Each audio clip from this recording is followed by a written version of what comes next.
Oh, dude, babes love polka.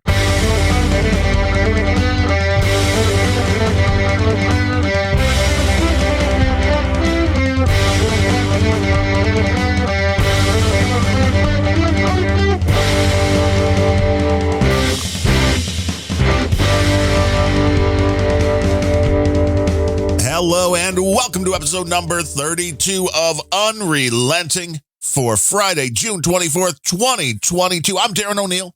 I'm coming to you live from just outside of Chicago where, you know, the things keep getting better and better and better. Oh, no, wait. No, Gene, they keep getting worse.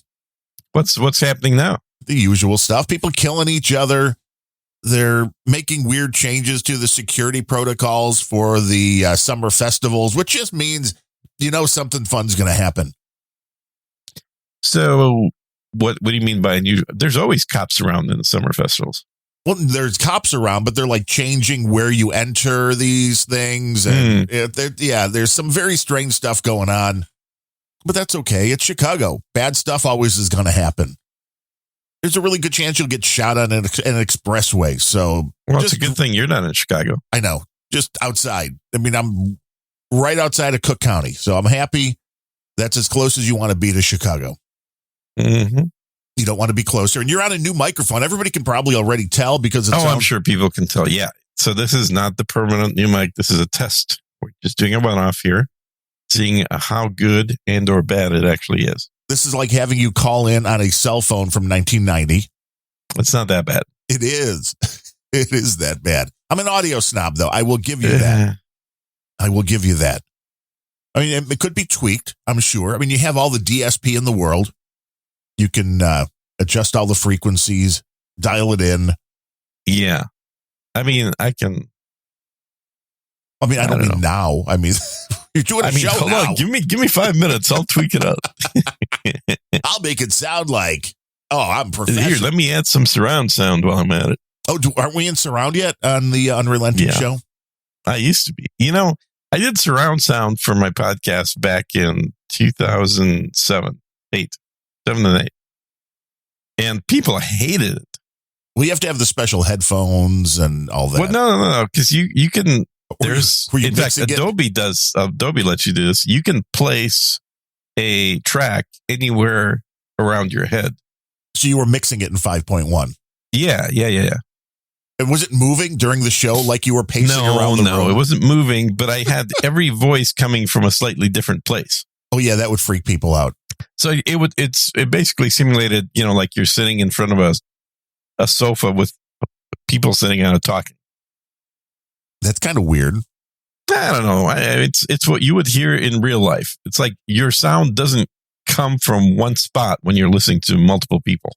No, that's absolutely true. But even with music, I mean, it's hard to do this well. And when it's done well, I really appreciate it when they do the multi-channel mixes where, you know, it's great, especially if there's something where there's like an orchestra and strings or something. Mm-hmm. All of a sudden you're sitting there and all the music's just happening in front of you. And then all of a sudden the orchestra comes in and it's coming from behind. It's like, now see, that kind of stuff can work really well. And it really immerses you. We want to immerse you in the audio that is Unrelenting. Actually, that would be a fun little fuck you thing to do to listeners. Which is to have one of the voices coming from behind you. Yes. And then people keep wanting to turn their head. Yeah, what do you mean? Why the call is coming from inside of the house? Mm-hmm. That'd be great. It'd be great. But I mean, I'll be trying. If we were doing a true crime podcast, we could get away with that. Well, we should. I mean, people seem to listen. Why aren't we doing a true crime podcast? I don't know. People seem to listen to those. They do. And I've never listened to one. Now, how do these things work? What is the format? I mean, I've heard true crime you podcast. Come up with a crime you're going to commit, and then you commit it. No, I think you're supposed to look at a previously committed crime, although I like your way better. Oh. I mean, is this planning a crime? Because that would seem to be a really bad thing. Planning a crime. That was the whole point of the true crime podcast, is they're telling you what they're going to do in real life. But then wouldn't you get caught? Isn't that kind of antithetical? But then you have your podcast as the alibi. Oh, right. Why would I do that? I'm not that dumb that I'm going to tell you. That's not me. That's a copycat.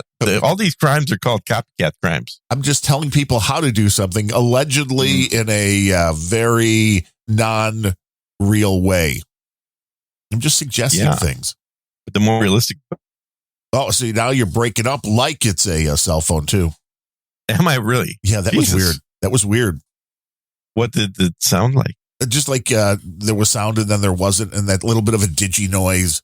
We'll be testing some. I wish I would have had. I found the isotope plugins, which I remember those seem to do a really good job right off the bat. Which I wish I would have had before our last episode, because you were also on the other mic, and for a while you were in the kitchen. There was a lot of reverb. Yeah, I was in the kitchen. The isotope things have some settings for rather than just kitchen removal. What's that? For kitchen removal? Yes, kind of.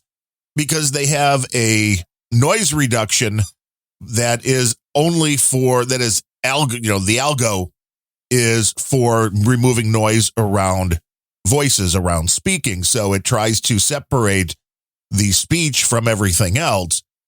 And then, of course, remove the noise that isn't the speech. And it does a really good job. And the de-reverb seemed to do a really good job. And the coolest thing is, and there's most of these plugins allow you to do it, but you can make it so you're only hearing what it's removing. And that's genius to make sure you're That is cool. Yeah. And it's the Bandrew over on the Bandrew Says podcast, which is a great show. And he does all the reviews podcasted on YouTube. He is really as a lot of people are, averse to the sound of the little clicks that your mouth couldn't come if you don't have enough hydration. Right. That stuff. Somebody sent him an audio of only, he's like, the guy put some peanut butter in his mouth and then just, oh my God, and then talk and then sent the audio that was only the clicks. And wow, you could tell he was physically hurting and had to take the headphones off because it was freaking him out so much.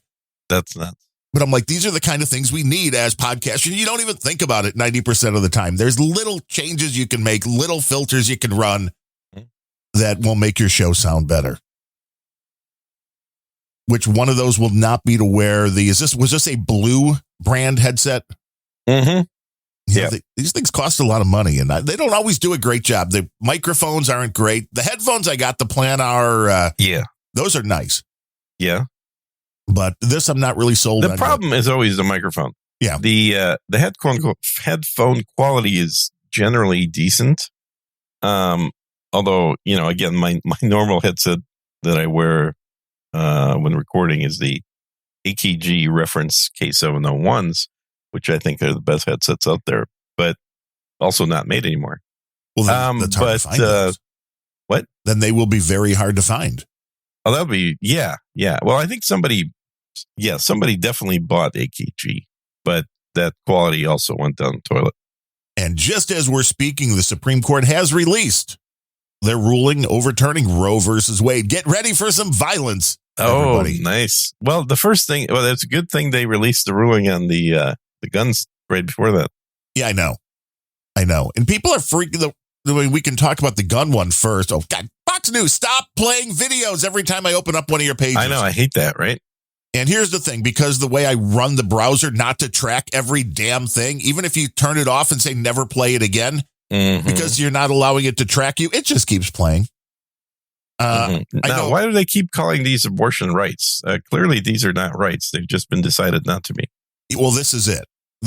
And as you said, this is the gun ruling yesterday and this today. I mean, I'm only 50 years old. I mean, you're 180, whatever. Has there ever been a time where the Supreme Court has made more noise, if you will, than with these two rulings in 2 days? I don't remember anything ever being a big deal about, the Supreme Court's overturning something ever before. That's a good question. I'm trying to think back what we did have. Right. And it's like, I can't remember anything if there was. I mean, of course, if you're in the Brown versus Board of Education. Which was what? The integrated schools. Okay. Now, when was that? Was that turned over to allow for integration, or was that? Well, it wasn't turned over, but it was the Supreme Court ruled on it. That was in the 50s. Well, see, I understand there have been some big rulings, but both of and this one is a Supreme Court reversing itself. The guns, I guess it's not really reversing itself, but it was a really big shot across the bow, if you will, pardon the pun, with the gun rights, because we know that the left is going more and more for all of the rights for all gun ownership. So this, from a Supreme Court level coming down, was huge, because we've talked about Chicago, right outside of where I am here. Very, very severe gun laws. For a long time, you weren't even allowed to have a pistol in the city of Chicago. I don't know what the exact current law is, but I remember growing up, like within the last 10 or 15 years, somebody that, guy was in his house, somebody broke in and he shot him, and they charged him because you weren't supposed to have a gun. Mm-hmm. And this kind of stuff is absolutely insane, I think, because I think the founders were clear. I think the meaning behind the right to bear arms is fairly clear. So this was really a big shot against all of these cities and states that think they can go, well, no, we can say, no, you can't have a gun. It's like, no, you can still. And the left went nuts yesterday. But the reality is, in New York, it's not like all of a sudden getting a gun is easy. Mm-hmm. This is a minor thing when it comes down to it. They're still having you jump. And I had no idea that the New York is even worse than Chicago, it seems, as far as how long it takes to get the permit. I know we have that here, which is you have to go through the state police if you want to be able to buy a gun. I have to apply for a firearm owner ID through the state police, so they do their background check on you. And I mean, the bullshit is, even after you go through this whole thing with the state police and whatever investigation they're doing to determine whether or not you can have the card to be able to go buy the gun, if you want to go buy a gun, you still have a waiting period, which is a little, it's like, well, why? It's like, I don't understand why people live in places like that. I really don't. Yeah, I know. I mean, I was born here, so I mean, it's just a question of the inertia. That's not really an answer to the question, but yeah. No, I know. It's the inertia. It's a pain to move all your stuff. Inertia. There you go. That's the answer. The lack of inertia. Is it? What is it? I don't know. But yeah, this was a huge ruling in one way, in just that it was sending a message. The reality of what it does to New York.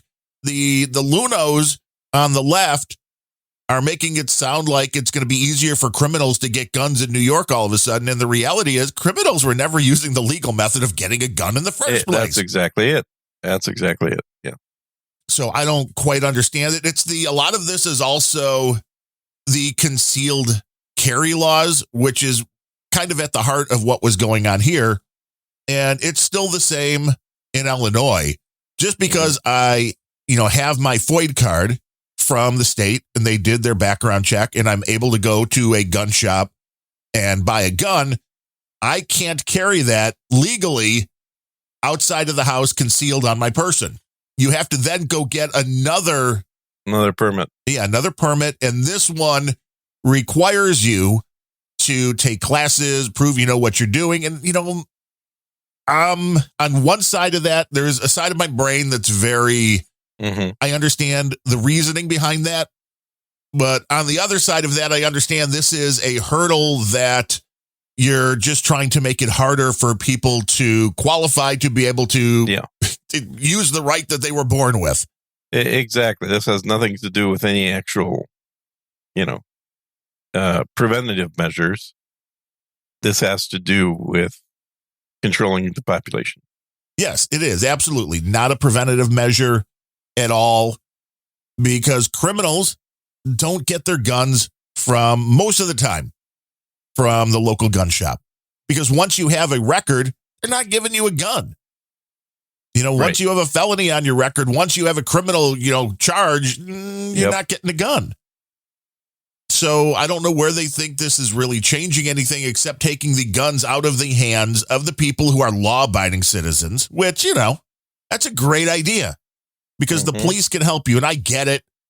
The police don't like more guns on the street, but the reality is they don't respond quick enough. Well, police are not meant to prevent crime. They're meant to do the paperwork after. Yeah, exactly. They're there to follow up. You've got a little quieter there. As you can't even be moving away from the mic because it's on your face. No, the mic is attached to my head. What's happening here? Yeah, no. The only thing I did is I turned off de-esser. Interesting. So I killed that. So well, we'll always adjust in the mix. Yeah. Well, you know, I'm just trying to give you a little bit of homework to do. Yeah, you run a nice little a nice filter and it all works. But I'm going to keep fucking with the sound the whole time. And that's fine because I'll sound great as always and you'll sound like you. But the Supreme Court ruling, I really don't understand the insanity around this either because it all just goes back to the state. So what the left is basically saying is we're mad that any state might come up with a different law that we don't like. Well, then it's like, again, move. Yeah. Well, remember, the right is about letting people do what they want, even if you disagree with them. And the left is all about making people do what they want. It is a forcing mentality that you are going to believe what we want you to believe. Be you're not racist. You're not Don't be right. sexist. Don't be a Nazi. Not only are you going to not do anything to keep us from doing X, Y, and Z, you're going to have to say you support X, Y, and Z. Mm-hmm. It's a really dangerous kind of a concept. Yeah. Ned wants to know who's doing Sir Gene's audio today. Ukraine? Yeah, exactly. Ukraine's doing the audio. He's coming to us live from Moscow today. I think the delay is pretty good, though. We're not getting too much delay there. I know. Well, Moscow, you can get, with the satellites, man, very low latency. How'd you know? Thanks to Elon, yeah. I mean, thanks to Elon. Comrade Musk, thank you for your service. Mm-hmm. But this is an interesting time. It's not bad. So the delay on the satellite is only about 39 milliseconds. That is perfect. Yeah. That is perfect. We can communicate well at 39 seconds. We probably do video at this speed, yeah. I would think so. But the Supreme Court making waves in a way that I don't remember ever really happening, especially with the 1-2 punch.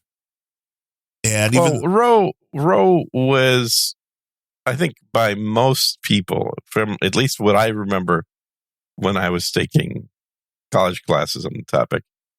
And I've been in college multiple times in my life. In a college or just taking classes? No, I mean, I just like taking, what I understand the distinction. Yeah, not that you just walked through the building. Oh, no. Paying for classes, if that's what you're getting at. Yes, yeah. That Roe was considered bad law, even by people that agreed with the outcome. I mean, it wasn't law. It was bad. It was judicial, what's the phrase? Judicial overreach? Activism. Yeah, way overreach. It was basically taking something that there wasn't a law around and creating it out of whole cloth. And the reality, again, is, and a lot of people are reacting to this like it's, oh my God, abortion's illegal all of a sudden. It's like, no, it doesn't change anything. Well, it is here in Texas. Totally no. I mean, that's not what you've got going down there. Yeah. Except for, cases where there's some kind of negative effect on creating the pregnancy. That is the law in Texas right now, is all abortions are illegal except in extreme measures. I believe so. Let me check. Is there a place? I'm sure that, there will be a website soon to go, because abortion tourism is about to be a thing. Yeah. We can book your trip to go see the nice sights out in beautiful Chicago and get an abortion while staying on the Magnificent Mile. I love the fact that all these protesters with the hands off our bodies, they're I mean, you look at the photos. I'm sorry, I'm going to be a little sexist here, but these are women nobody wants to get pregnant. Okay, George Carlin, that was a joke that he was making 30 years ago. Well, he was right then and he's right now. We're not saying he's wrong. I mean, it's a lot. I mean, a lot of the lefty protest, you're not as a straight American male looking for an attractive woman, you're not going to lefty protests. I mean, the percentage is just not high. It's definitely not there. Well, you're not really going to the righty protests either because they're all married. No, I'm just saying you're not going to neither one. Uh-huh. You're just hanging out on Tinder or Grindr if you want. I mean, I don't want to judge. You don't want to gender it all. Right. Mm-hmm. Whatever you're doing, I don't care. Yeah, because the law that was passed last year basically got rid of abortions. And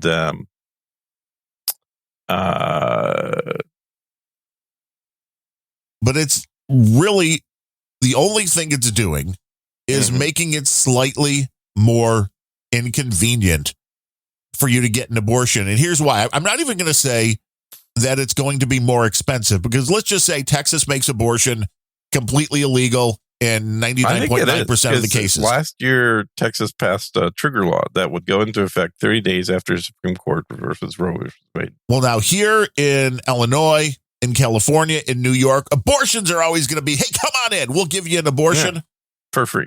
And I'm guessing a lot of these states are going to somehow make it so if you have to come from Texas to Chicago to get an abortion, we'll cover your travel costs. Don't worry. No, that's fine by me. I don't mind people getting abortions.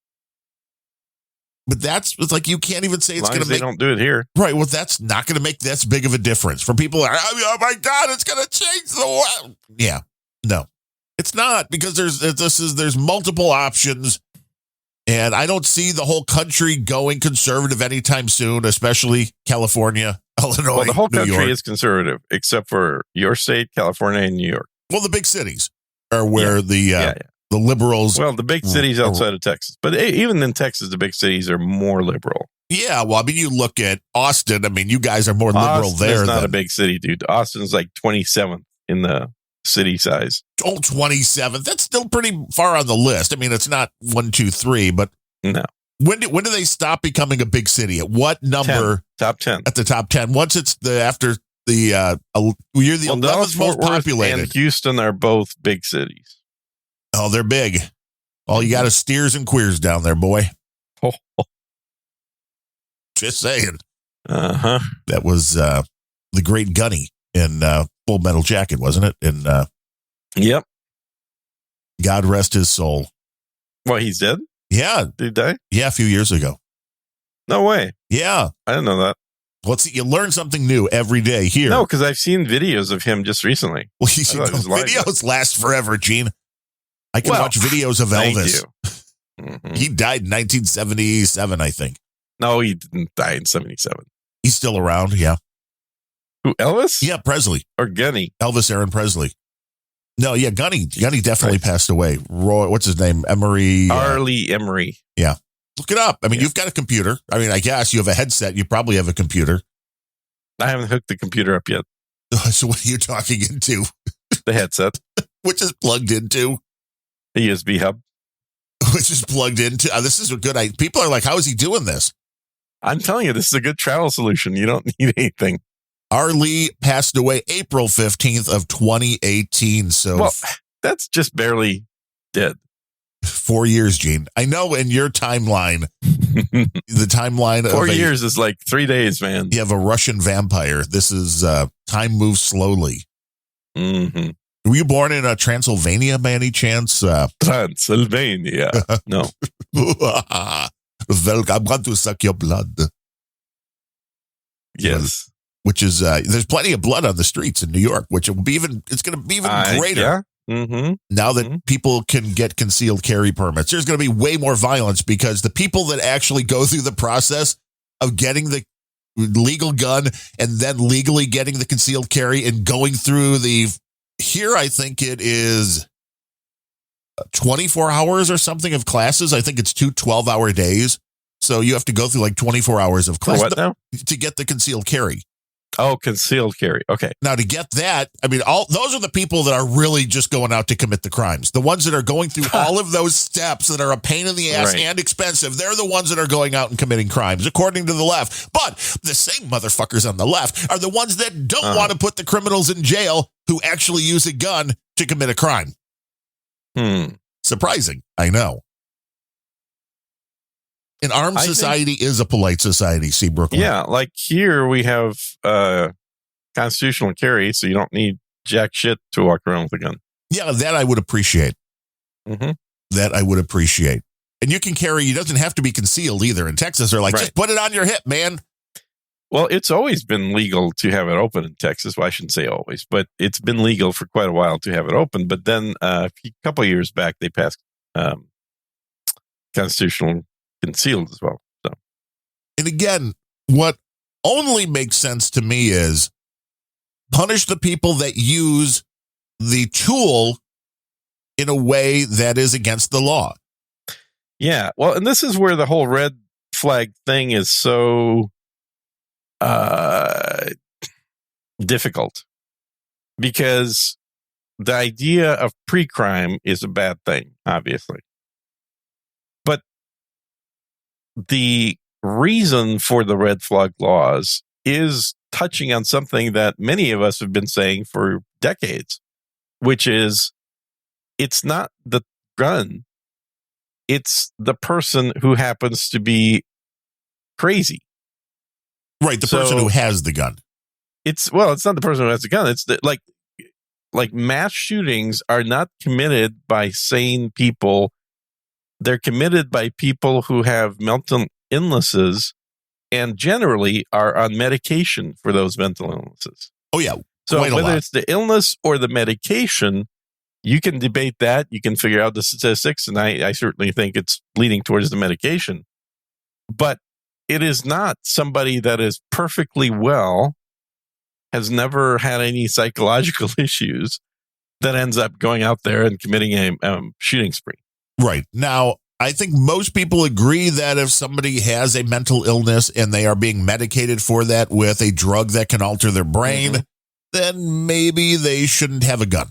Yes. And I've also warned about this to friends, mostly for decades as well, is that if you are one of these modern new agey type parents that thinks that their kid ought to be on medication, you are making a decision on their behalf for them to never own a gun.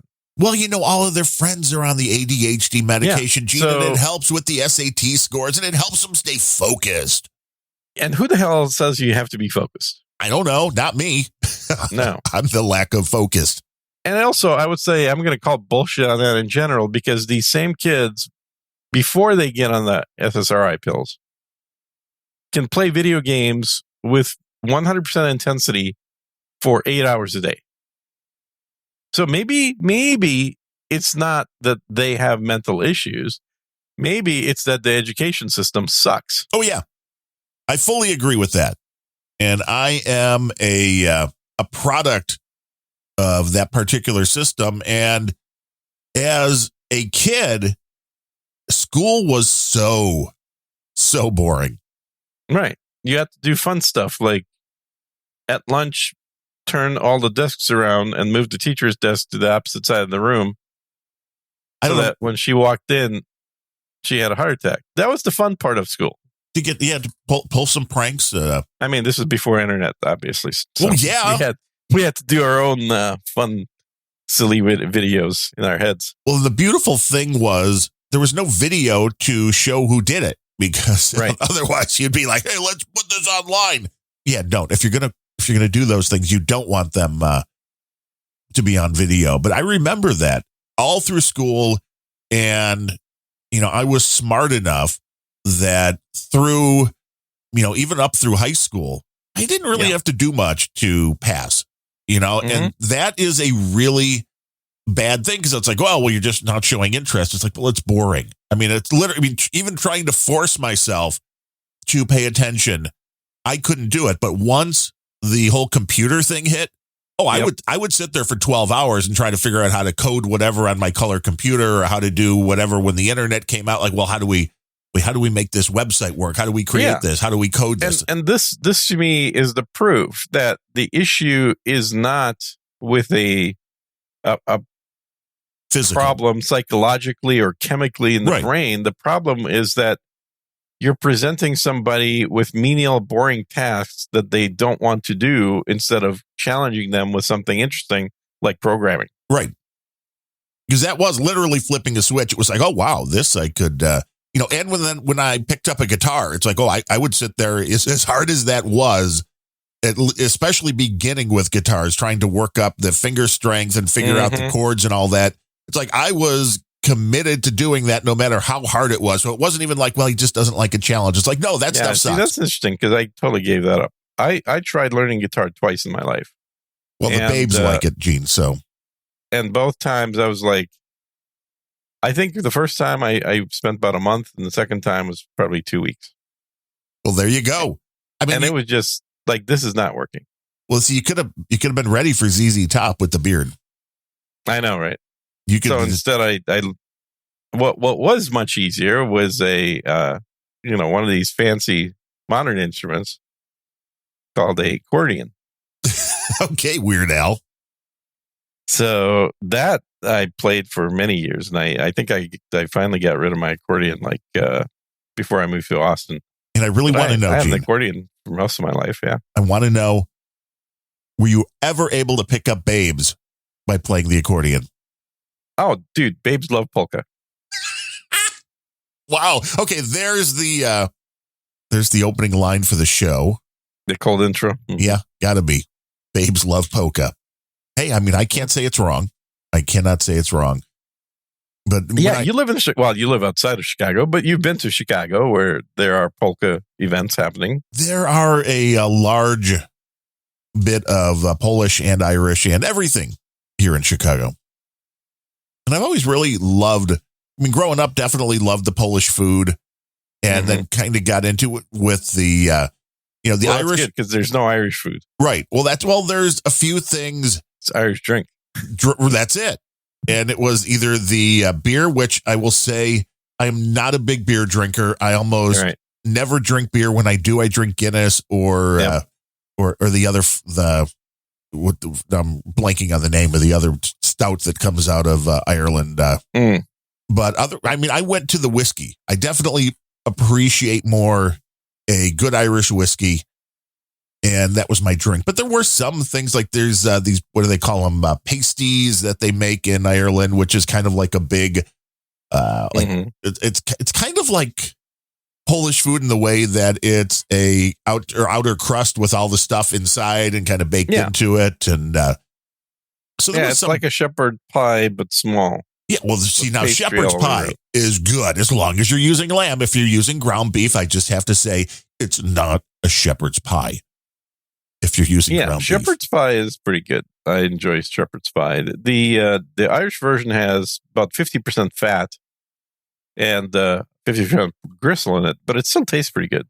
I think it was Murphy's Stout was the other one that was big. Oh yeah, Murphy's. That's what, dude. When I did my one trip to Ireland, and they won't let you back. Is that it? For the first, no, they probably would. I enjoyed Ireland. It was fun, but I was there for 2 weeks and drove all around the whole country except for Northern Ireland. Didn't go into the captured part of it.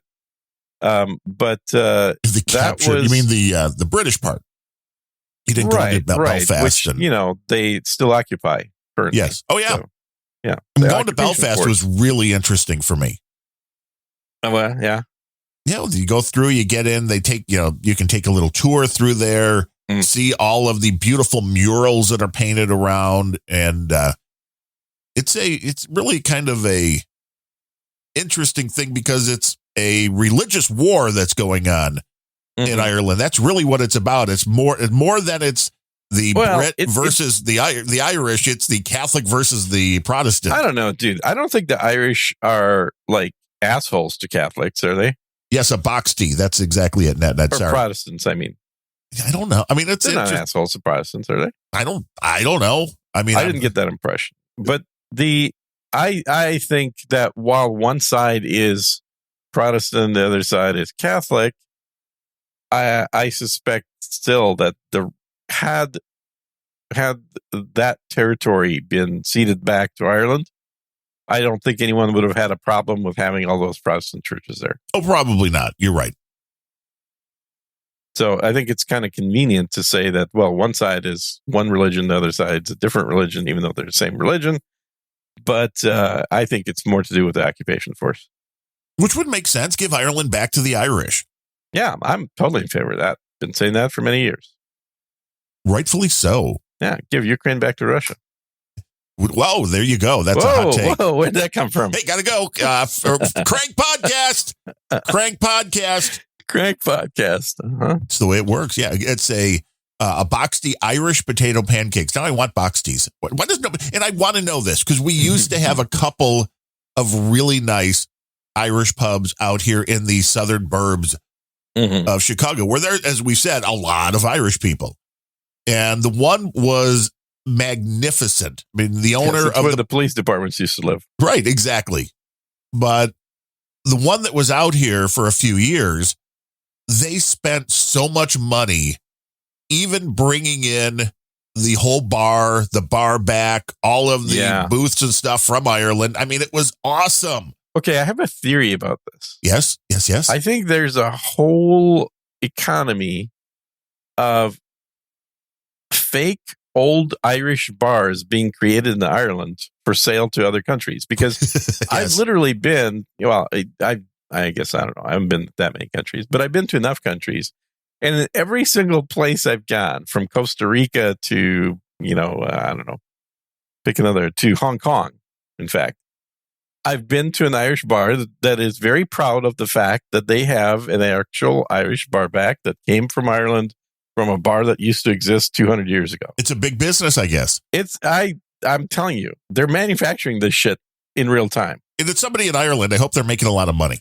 Oh, I think they are. And also the Greeks are making the shit ton of money on shipping this stuff. Oh, yeah.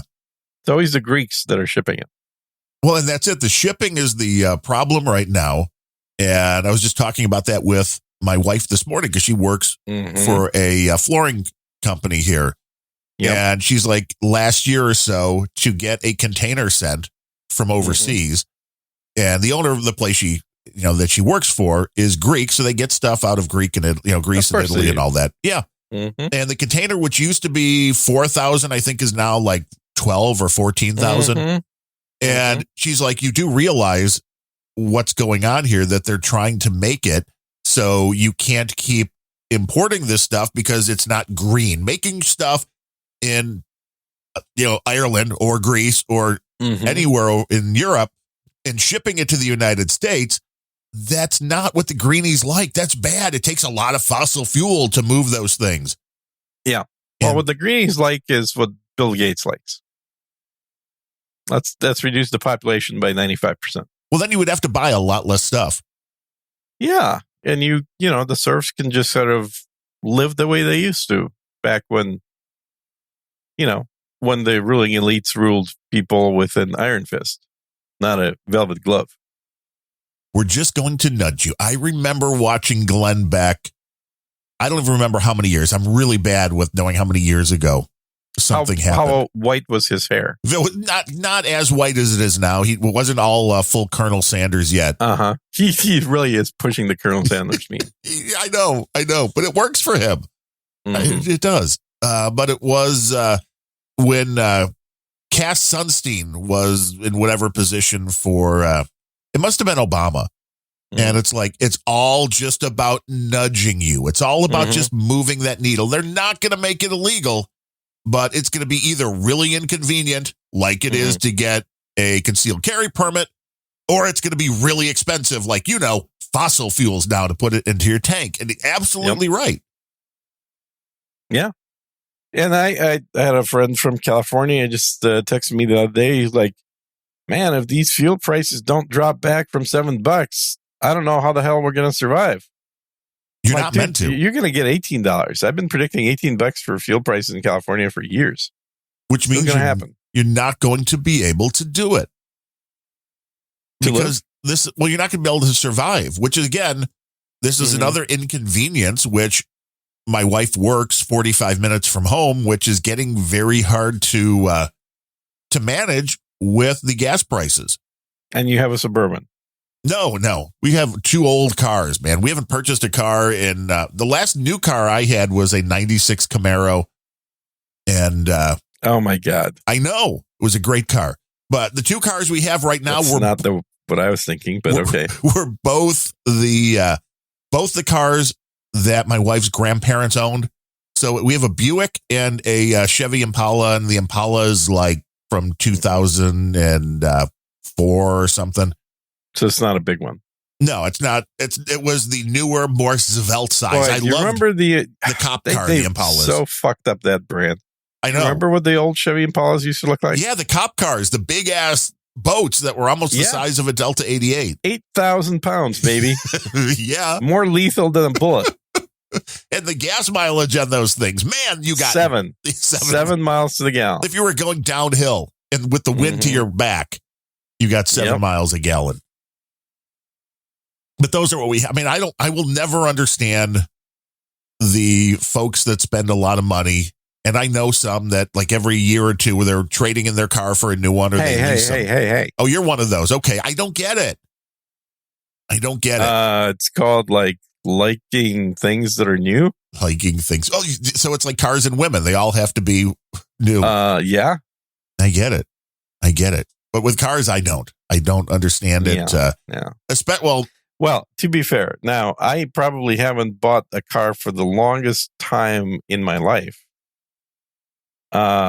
Because I got rid of my little electric one. So now the only one that I've got is my Jeep Grand Cherokee diesel. Ooh, a diesel. Yeah. And I bought it specifically because I figured the diesel would last forever. I've generally had a couple of cars. And so I have usually like a fun little car, and then I have like your normal car and then your toy. And so, yeah. And so the Grand Cherokee was purchased to be a 10-year car. I'm coming up on that. That's a 2014. So I've got 2 more years, and that'll be a 10-year-old car. Now, what will a new car give you that one? Now, I understand when the car gets to a certain age and mileage, it is more expensive to try to maintain and fix. And, if the new vehicles are giving you... diesels are more expensive in general, but yeah. But that's it. If it's not, you have to have a reason to move to that new vehicle. I remember when they were pushing these new high efficiency models, and they're like, well, you'll save $500 a year in gas. And I'm like, yeah, but I'm going to spend $40,000 to buy the car. So it's going to take a long time for me to make that up. To recover it. I really like this car. There's only a couple things wrong with it, but the biggest difference between the current model year, where they've updated it a little bit, and the 2014 that I've got is the display in the middle is bigger and it does more stuff. Does the car drive itself? Could you more so than mine? Like mine will make noise at you if you go out of your lane. The current model year will keep you in the lane. See, now that still freaks me out a little bit. I mean, it's convenient for when watching a video or something. Which you're not supposed to do while driving. Really? Yeah, there's laws. What? Well, really? Yeah, you're not supposed to watch TV while driving or text. Texting too? Yeah.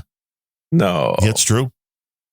Well, that makes no sense at all. I mean, isn't that the whole point of like you're driving having the texting? Device? Right. That's why they're mobile phones. Otherwise, I would just wait till I got home. I mean, they're not called home phones, are they? No. No. Hey, I don't understand, man. This is the law. When do you think I watch all my YouTube videos? Exactly. While you're driving 100 miles an hour down the expressway in Austin, Tejas. So if you see a Jeep coming with Gene behind the wheel, you may want to hit the ground. Get out of the way. Yeah, you may want to get off the road. Uh-huh. But don't worry, there's alarms inside of his car that are telling him he's going off the lane. It'll make noise. And actually, the car will brake and stop itself if somebody's in front of it that I don't notice. Oh, well, that's interesting, too. And that's back from 2014. Now, I did get their top-of-the-line model back then, but it was they've got more bells and whistles. The current generation car, you can order a infrared display on it so you can see shit in the dark as you're driving around watching TV. Well, see, that's nice. Now, have there ever had any statistics come out on if these new cars with all of these bells and whistles and features are actually lessening the amount of accidents on the street, or are they doing anything or making it worse, or nobody knows? They are reducing the amount of small accidents, yes. Big ones going way up, like when you're Elon Musk I think big vehicle. ones are about the same. Yeah. But the sort of, you're looking left and you should be looking right because somebody's in front of you kind of stuff. Those have been reduced. I've had this happen more than once in my car where, I'm pushing the accelerator and the car like It says starts no. making noise and stops itself. No. Oh shit! There's somebody in front of me. I didn't even notice. You're not a good driver, are you? I'm a very good driver. G needs the Musk assist. Uh-huh. I've looked at it. My problem with Tesla cars, and I love Elon Musk, obviously, but my problem with Tesla cars is they're too minimalist. You want more bling? I like the interior in my Grand Cherokee. The interior and like most of my friends, honestly, most of my friends have Teslas. And it's just too Spartan in there. It is first world problems. I mean, I don't know about that. The next time you're out and about and you run into Elon, I mean, you live in the same neighborhood and you could just... I live in a very different neighborhood. Where Elon lives, I cannot afford to live, believe me. Will they even let you into the area where Elon lives? Yeah. Well, yeah. Joe Rogan's not that far from there. Yeah. No, and then JP Sears just bought a new ranch, so I'm going to go out, check out where that is. See what there is to see. Yeah, well, if you watch his latest video, you can see he's on the ranch now instead of in the city. Everybody's leaving Austin. Everybody's leaving Austin. So he's about 45 miles out of the city. Not super far, but a ways out. Well, you can't afford to commute. That's why. Everybody wants to just stay at home now, work at home. Yeah, that's what everybody's doing, working at home. And if you never leave your house, but I live in the city. You're much safer from the COVIDs. That's probably true. You're safer from everything. Yeah, I could see that. Hey, did you see that Nike is leaving Russia?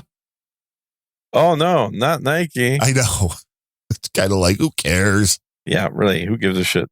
But this is the virtue signaling that goes on because the amount of business from their global empire that Russia was to Nike was 1% or under. So it's like... Right, exactly. Nobody wears Nikes in Russia. So why even announce it? It's all Adidas, right? You got to be the Adidas.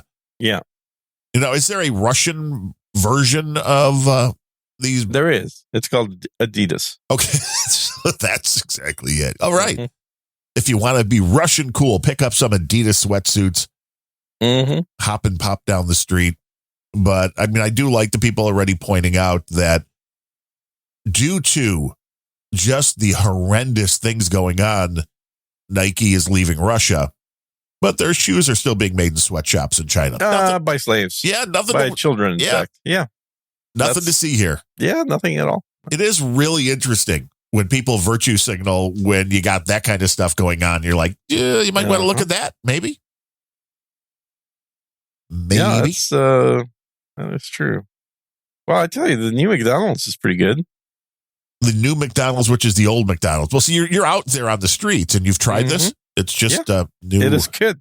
You tastes just like the old stuff. No, it tastes better. Really? Yeah. They've upped the. Is there actual meat being used in the burgers now? Well, I wouldn't go that far. Okay. I mean, let's be realistic here. But the thing that's annoying though is the line. Now there's people waiting. Yeah. Well, can't you just join it's just a novelty factor, the frequent buyers club, and then just slide right through? And the thing that's funny is their colors seem to be more like Whataburger now. Interesting. Yeah. It was just a quick little upgrade, though. They didn't want to spend a lot of money. When somebody leaves you a whole string of restaurants you could just go into and take over, that's you're saving a lot of money if you let McDonald's come build you your restaurant and then just take it over. It's a pretty good deal. Because there was nothing wrong with the restaurant. No. In fact, they left with even supplies in the refrigerators. Right. They're probably still a bunch of food. Yeah. They closed on Friday and the other place was open on Saturday morning. It was almost like it was the same people working there too, I bet.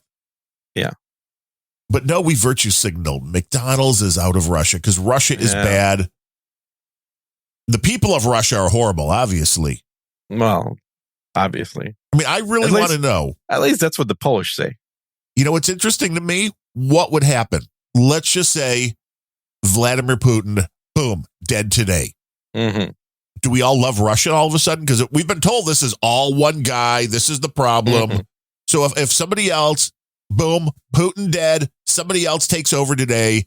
And okay, not only do they take over today, they pull all the troops out of Ukraine. Now, do we love Russia again? Do we let them back in? Does McDonald's like, oh, shit, we want our restaurants back? Does Nike like, oh, we want to sell sneakers there again? Does Netflix say you can watch our crappy, shitty programming again? What happens? I don't understand. No, of course not. You don't think so? We've always been at war with Russia. In one form or another, yeah. Mm-hmm. Who is next in line after Putin? Nobody, see Brooklyn, because then you would be dead. Yeah, that is an issue, and it's a bigger issue. I mean, if there was anybody with any brain cells at all in the State Department, they would be running these simulations through, because the last thing you want is a Russia without a leader. You're right. There is not going to be a U.S. installed government of Russia like some of these little podunk countries. Right. It's not like who is Venezuela. Likely to come out is somebody that's going to be very nationalistic. And unlike Putin, may actually be a fan of the USSR. That might come out and not be totally horrible for the U.S. either. Well, no, I mean, that it's somebody that's going to get much harder line than what Putin is. You are listening to Soviet Talk here on Unrelenting. Soviet Talk. Uh-huh. Who will take over for Putin? What will happen? Yeah. Will McDonald's be back? Will Netflix cave? We need to know, Comrade Gene. We need to know. Stay tuned for the next episode to find out of the Putin Power Hour. The Putin Power Hour. Oh my God! What, is that wrong? Oh my God, that is so ridiculous. Have you ever watched the Power Hour? No. What is the Power Hour? It's a Christian show that used to be. Oh, was that like the Tammy Faye Baker and? Kind of, yeah. So, no, I never have. It was hilarious. It could be. Yeah, I used to watch it.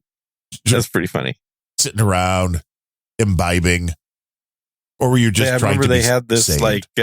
So, have you seen this HBO? Or I think it's an HBO show about the fake Christian family of televangelist types. No, what the hell's the show called? I don't know. I see nothing unless I accidentally download it. Really? Download it, please. And I had to get my little spy box. You're so going to prison for this from Xfinity. Because here's the thing. Mm-hmm. Because I'm an Xfinity internet customer, mm-hmm. I can have a free, I tell you, account on the Peacock Plus, which is their streaming service. Wow. Which Peacock, I mean, I Worthless. didn't. Yeah, kind of. Except for the fact that NASCAR for half of their season is run with NBC and USA, both of which are on Peacock Plus. So when the races are on, I don't need a cable subscription in order to watch the races. But here's the thing. I went in and it's like, you're eligible for a free Peacock Plus account. So I sign up for a Peacock Plus account. I connect it to my Xfinity thing as they tell you to do. And it's like, you're not eligible. And I'm like, what do you mean I'm not eligible?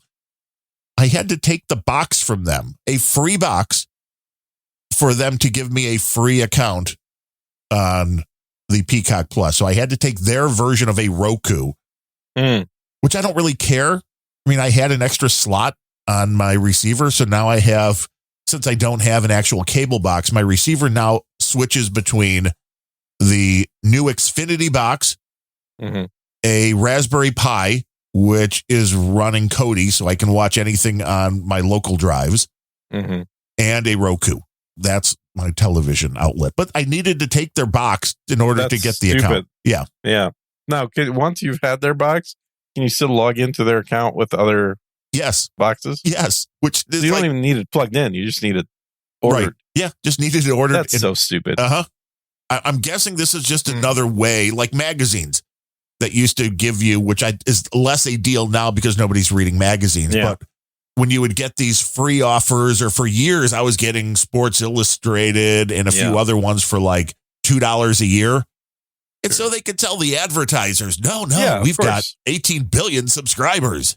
Mm-hmm. It's all a scam, as John C. Dvorak would say. It's a scam. So I found the show I was referring to. It's called The Righteous Gemstones. The Righteous Gemstones. That sounds kind of gay. It is. It's got Danny McBride in it. Oh, well, he's funny. He is. So this show it's funny-ish. It has funny moments, but it's written by clearly Hollywood lefty transsexual black gay lesbians. Well, aren't all television shows today? I guess they are. Yes. But like they go, the concept of like, hey, let's make a TV show about TV evangelists and their excessive lifestyles and how rich they are. Sounds like it might be a funny idea. And then they go and they crank up the knob, not even to 11. They crank it up to 99. And they go way past the funny into the, okay, well, now this is just ridiculous. It is. But is it good, ridiculous slapstick, or is it not worth watching? No, that's what I mean. There's funny moments. It's worth watching a couple episodes just so you know what it is. But I had a hard time getting through the first season because they go way past funny into the, you made these caricatures so damn unrealistic that they're not, like, there's no emotional tie-in at all. See, well, that's what I don't like. You need the emotional tie-in. Yeah. Anybody that actually understands script writing will tell you this, or any kind of writing, any kind of story writing. If you create a character that is so foreign that people can't relate to it, and this includes like robot characters and stuff in science fiction. If you create that character as a completely unrelatable, then you've missed the mark. Your aliens, your robots, all those critters, they have to have human connections. They have to be something that you can connect with because of the way they think, the way they act, the way that you act with them. You have to anthropomorphize things in order to feel any kind of tie-in and give a shit about the character when you're reading or watching something about it. And these guys have managed to take actual human characters and bring them right to the brink of not giving a shit. Which is an interesting concept. So you should go watch it. I mean, it's amazing to me how invested people can get in certain characters. I mean, you saw this in a lot of, like Harry Potter and all this stuff. And it's like, oh my God. That's ridiculous. They killed them off. Oh my God. How good that is. Kill all of them off. That'd be better. You're like, it's a story. They're not really dead. I was dating this chick that was really into Harry Potter. And okay, was it, how old was she? Was she 8, 9? 20. What? She's 20. 20 and into Harry Potter. Okay. Oh, big into Harry Potter. And she couldn't believe that I'd never read Harry Potter. Well, you told her that you were 106 by that point and didn't really. She was pretty, I think she got that. And so we were taking a road trip out to the wineries. And she thought this is a good time for her to read Harry Potter to me out loud. Wow. Have you read Harry Potter? I have not. This book makes no fucking sense. I have not read Harry Potter. It is basically a parody, in my humble opinion. It's like it's not a parody. It's not fair. It is taking a lot of the sort of Hobbit-esque kind of stories about, magical things and creatures that are not human, and then combining them with what relatively few actual Brits went through, but everybody has this notion of how cool it is, which is a public school experience, which is, rich kids getting sent off to boarding school by their parents. But add magic. but of course it's magic because only 5% of the population goes there. It has to be magic because nobody else is allowed because everybody else is a muggle. Ooh, that's not equity. I mean, I think muggle just means basically commoner. So she ruined their goddamn trip by doing this. Wait, how long was she reading? And you didn't just kick her out? It's an hour and a half long drive. So she must have been really hot, is the guess. She was 20, yeah. See, the age does not necessarily She was mean 20 with D cups. Really hot, but I'll go along with that. My wife swore by the Harry Potter audiobooks, but the series that Is your wife 20? No. The one that she experienced, though, were all of the books read by Stephen Fry. And he's pretty good. Yeah. So, I mean, that maybe saved it. I would have to try that if I was going to try to get into that. Well, that would make sense. The stories are kind of gay to begin with. So have somebody good. And I know Stephen Fry's gay, but he's a hell of an actor. And he's not really a hell of an actor. He's funny. He's actually a very intelligent guy. Yeah. He's very funny. smart. He is funny. He has a very good sense of humor. But his acting range is pretty slim. Yeah, but he's funny, which I guess is really what I meant. He can basically get away with playing a butler. Fry and Laurie. I know I pulled those episodes at one point. And he's always the butler. And so many people don't realize that Hugh Laurie is British, and that's funny. Due to which was a great series. Was his accent that good in American? I'd never watched Doctor or whatever. Oh, you never watched House? No. Okay, you give me shit for not seeing some of the stuff that I haven't seen. House I give you shit for not seeing stuff that is like fringe. You give me shit for not seeing stuff that was mass market. But House was actually good mass market. Mm. You should try House. I think you would like it. Maybe I will. Next time I get COVID or something, I'll just sit and watch House. Well, that's like every 3 months in Austin, isn't it? I've only had it once. Yeah, as far as you know. You might have had it more. You could have it right now. I might. That's probably why I sound weird. Could be. It's not the headset. Do not adjust your headset. Headset's great. Do not adjust. It's probably the COVIDs. Could be. It's not the beautiful RE320 sounds that we're used to. That you're used to, exactly. So, and the plan is, and I'll give you hopefully you won't notice any difference audio-wise, but the plan is to hook up my new Mac Mini. I just bought a big old 40-inch monitor for the Mac Mini, so I've got that ready to go. You have a really small CPU and a really big monitor. And once that's set up, then I'll plug the Motu into that, move the mic to the other side of the room, and then I get my Chaise Lounge set up. And then I will have a professional podcaster's Mac setup. Sounds like a podcasting dream. Yeah, I think it'd be pretty good. I like it. But we shouldn't know. Don't tell anybody when the changes are made. No. I'm not going to tell anybody, so we'll see if anybody notices. So keep it under your hat for now, Darren. We'll just run you through a few different filters. Nobody will know anything. Yeah. So I was listening to this last episode of Grumpy Old Guys. Yeah. And you wanted to, I know you want to come on as a guest to talk about quantum computing, or are we going to have to hear about that today? So we're going to talk about quantum computing. Woo! I know there was a lot of quantum questions about the quantumness. Yeah, and I was laughing when that segment was going through. And of course, neither one of you bastards had your phones on because I texted both of you actually. Why would I look at my phone during a show? Well, I do. Do we need the bat signal? We need like an emergency signal during a show. You know what we do watch? Of course, I was banned off the IRC. Is the troll room right in there? So you could have gone into IRC, but you didn't. I know because I'm banned in there. But okay. Also, to let you know, I monitor boostograms, which we're open for boostograms right now. I couldn't figure out how to do it. My old man brain would not calculate how to do boostograms. But the boostogram messages come in via... What applications let you do this? Let's start here with the basics. What the hell can even send the boostogram? Okay, well, first let me say I get the boostograms with the system that I'm using in Telegram. So if you would have sent a Telegram message, that was up on the screen because that's where the boostograms come in. But you can do this in CurioCaster. What? Yeah. What is the?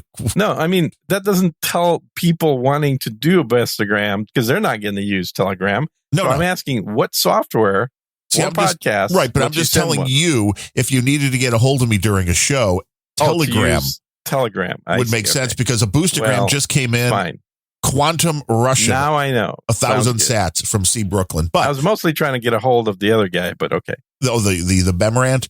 Yeah, the Bemrant. But to send a Boostagram, you could do that in Podverse. You can do that in CurioCaster. You can do that in Fountain. So I had Podverse, and I couldn't figure out how to do it. I had Podverse, and I tried this on the desktop. And the first time I tried to boost anything, I was dumb because I tried to boost 100,000 sats over to Adam and Dave. That's dumb. And 88,000 sats went, but I'm not sure if they got it. So we'll find out, I guess, later today, maybe when they're on. Because I asked Adam and he's like, that's a Podverse thing or whatever. And then I asked Dave and he never got back to me. Like, I'm just curious. I'm like, they went somewhere. Yeah. Whether you got them or whether you didn't, I don't care. You should always start small and do like 10. Yes. And then I tested to myself and it worked. And it was like something like, because it's through Podverse, they want you to attach this as far as on a desktop. They want you to attach it to another wallet, which I got the Albi wallet, which is one that is a browser add-on, which it looks interesting. I was trying to figure out. Does anybody know with Albi what percentage they take? Because you can use Albi just like you can use Satoshi's.stream. Really? Albi will give you a lightning address that you can put on your podcast feeds that will get the lightning directly to you. And if I don't see anything about a fee, I'm assuming there's one. But it seems like a good way to go. NetNed comes in with 3333 sats.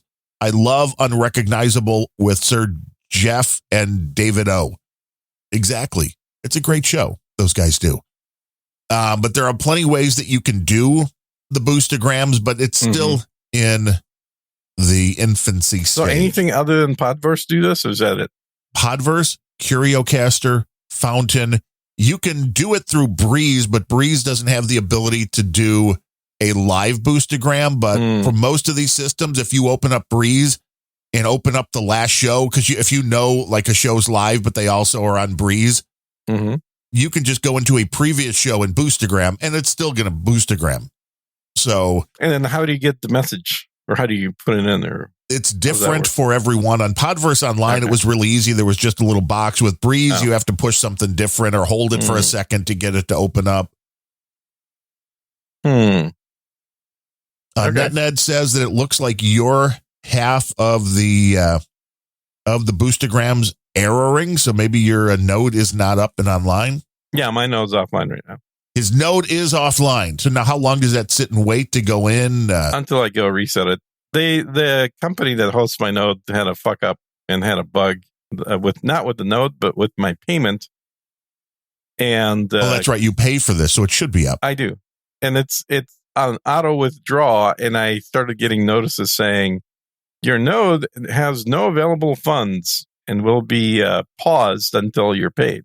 And like the last week, you should have like 11,600 sats waiting for Unrelenting. So I contacted them, and sure enough, they found the bug, and they said, "Yep, you're all good to go."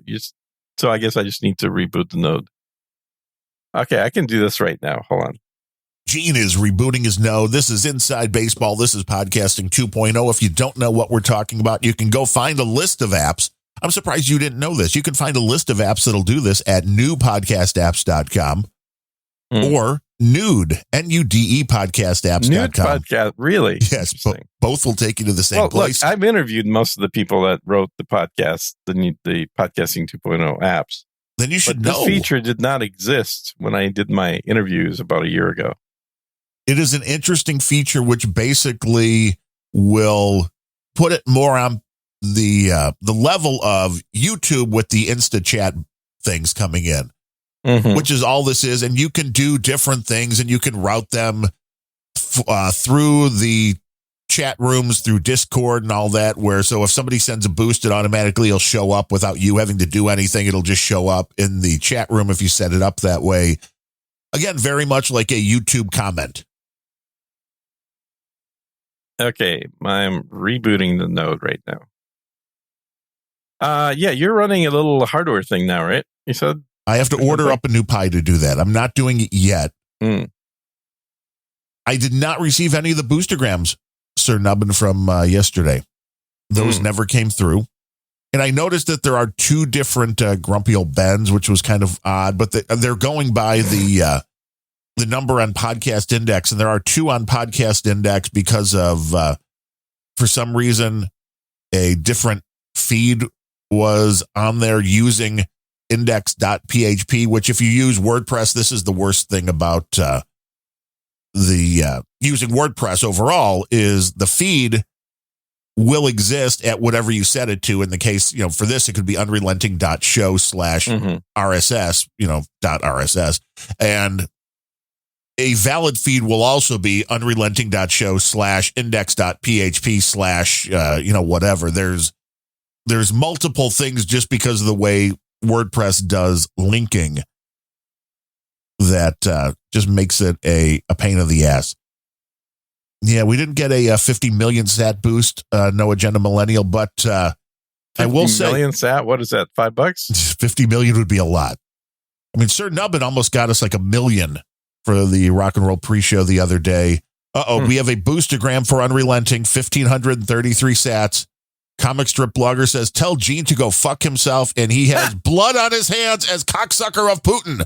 Also visit my blog, csp.lol. I look forward to visiting your old house in Poland as soon as it's my house. I love that CSP just goes all out and rips awesome. you and then gets the plug-in for his website. That is no plugs. Pure marketing, my friend. No, we're not doing plugs. Pure marketing. All right. So my node's up. Should I be seeing something? I don't know how long it takes for the stuff to filter back in, but we have been getting. Oh, that's true. Yeah, I guess if it's queued up or whatever. Now your boostergrams, depending how your node will then deal with the boostergram. That I'm not sure how different systems do that. I have no idea. With Satoshi's stream, I mean, that's why some of these I was thinking of testing out, splitting to Albi, and then just leaving like a little bit going to the Satoshi stream bot, which would then only be kind of for the boostergrams. Amducius sent a boostergram saying, CSB, thank you. So there's people are having a chat now through the boostergrams. Well, hey, that's not a bad way to use sats. True. They're not worth a whole lot these days, so you might as well use them for conversation. I know. The Bitcoin is going slightly back in the right direction, but it's going to take a while. Let's see what we currently have. I noticed that the Cardano is still sitting right about $50,000. No, just under 21,000 now. Yes.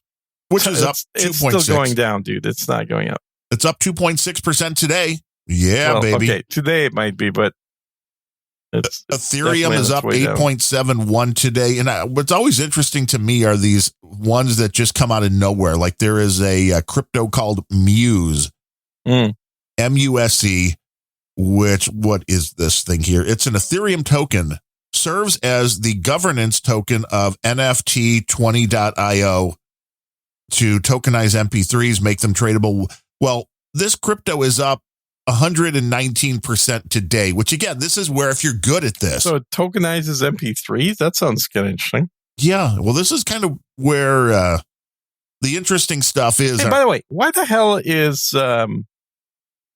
Comic Strip Blogger listening? He loves listening to you. He hate listens. He hate just like I would hate listen to like Rachel Maddow or something like that. He wants to hear how such crazy things. We've got to be able to figure out a way to add the ability to podcasting 2.0 to block certain IP addresses from downloading the MP3 files. That is not equitable, comrade. No, that's pretty equitable. We will not block anyone, comrade. There's got to be a block tag under podcasting 2.0. IP addresses change. A way to block people. Comrade, VPNs. I am in Russia right now, but I look like I am in Ireland. Ha ha. Is that how you download all that illegal content that you stream publicly? Well, you certainly do not download it from your own IP address. Oh, I see. Bully Steed. Bully Steed just sent a brand new boostergram to test your node, 1,000 sats. So you should see 500 sats coming in live. Oh, live? Okay, let me open up the thing here. If it will tell you now. You may not get the boost a gram. I don't know how you get the messages with your node. I mean, you're paying for the node, so I would think there would be a way for them to get the messages. How do you get the boost a gram? Oh, you get them on the other service. I get them through Telegram, right? Because That's a good question. I may not be able to see it, even if it does come through. Satoshis.stream, they're the ones that forward the messages to Telegram. And it can do it through like a Discord channel and stuff like that as well. Yeah, I guess I don't even give a shit anymore. But I had an aversion to services like that Satoshi stream thing because they take money out when you pull money out. Right, that is the only time they take the money out. They do take 4%. Yeah, but I'd rather pay a flat fee and not have anything taken out percentage-wise. See, but again, this comes down to which one's more as far as fund-wise. Once you're doing a certain amount of money, then yes, it probably makes sense to pay a flat fee as long if you're paying, even if it's $30 a month. Yeah. If you're paying less than that for the one, that's really where I was. And but I do like the idea of going direct because it seems like this thing will be sticking around for a while. Sure. Well, you're actually making real money with this stuff too. I loved when the guy from CurioCaster, and I don't know what time period it was, but he showed how many sats came in through his app. So how many sats went to the different shows. And number one, of course, Podcasting 2.0, which will be live on the No Agenda stream today after us with Adam Curry and Dave Jones. They were number one, but number two was the Rock and Roll Pre-Show. Number three was No Agenda. And number four, Unrelenting. So people are boosting, man. We're on the list. We're in the top 5. I mean, I'm like, I've got like 5 shows in the top. Your shows probably outpace Adam. All of them together, it's probably pretty close. I know people like to do the stats to Curry and the Keeper, and but satizing the Rock and Roll Pre-Show was the best thing we ever did. It's a lot of fun. Mm-hmm. Oh, do you have staff now? No, I am my staff. We ever did. It's the royal we.